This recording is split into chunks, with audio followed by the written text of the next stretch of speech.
আসসালামু আলাইকুম। সবাই কেমন আছেন? আশা করি সবাই ভালো আছেন। আলহামদুলিল্লাহ, আমিও ভালো আছি। আজকে আপনাদের দেখাবো মুরগি দিয়ে বিরিয়ানি রান্না করে। প্রথমে আমি মুরগিটা আগে রান্না করে নেব।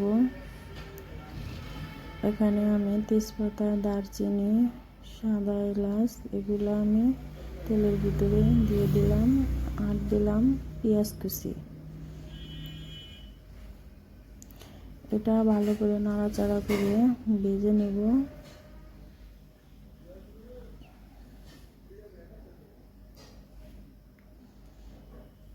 এখানে আমি একটু পানি দিয়ে দিয়েছি, দিয়ে এখন বাকি মশলাটাও দিয়ে দেব। দিয়ে দিলাম ধনিয়ার গুঁড়া আর 1 চামচ হলুদের গুঁড়া,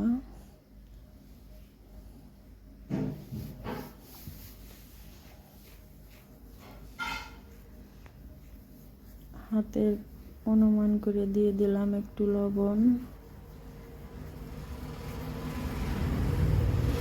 আর দিয়ে দিলাম 2 চামচ ফাঁকি মরিচের গুঁড়া,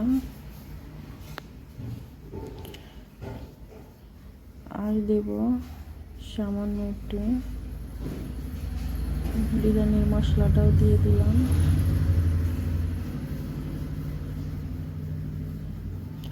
আর একটু জিরা বাটা, রসুন বাটা, আদা বাটা এগুলো দিয়ে দেব।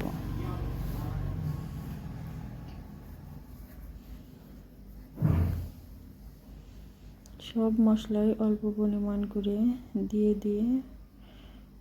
দিলাম কয়েকটা কাঁচামরিচ ফালি করে। মশলাটা কষানো হয়ে গেছে, এখন আমি এখানে মুরগিটা দিয়ে দিলাম। মুরগিটা ভালো করে কষিয়ে নেব। এখানে আমি কোনো পানি ব্যবহার করব না, মুরগি থেকেই অনেকটাই পানি বেরিয়ে আসবে, সেই পানিটা পুরোপুরি শুকিয়ে নেব।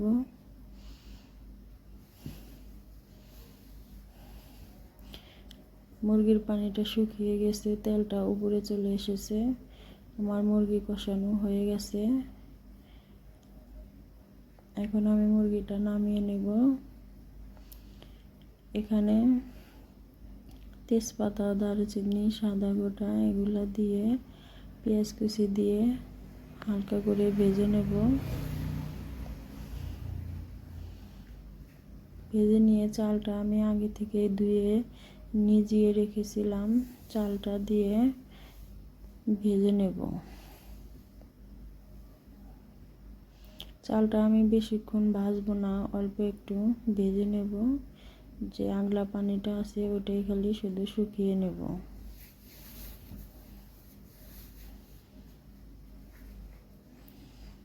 এখানে আমি ঠান্ডা পানি ব্যবহার করলাম, পানিটা দিয়ে দিলাম। আপনারা পানিটা মেপে দেবেন, আমি পানিটা অনুমান করে দিয়ে দিলাম।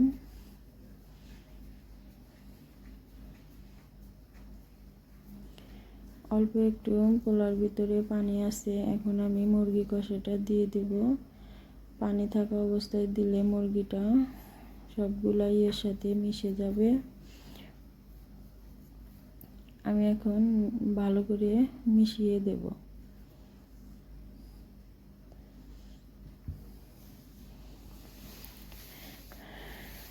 উলট পালট করে মিশিয়ে দিয়ে ঢাকনা দিয়ে ঢেকে দেব। কিছুক্ষণের জন্য দমে রেখেছি। এদিকে আমি ঘি ব্যবহার করব।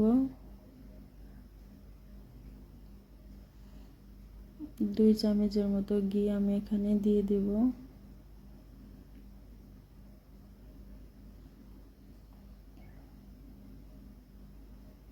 ঘিটা দিয়ে ভালো করে নাড়াচাড়া করে দেব, ভালো করে মিশিয়ে নেব।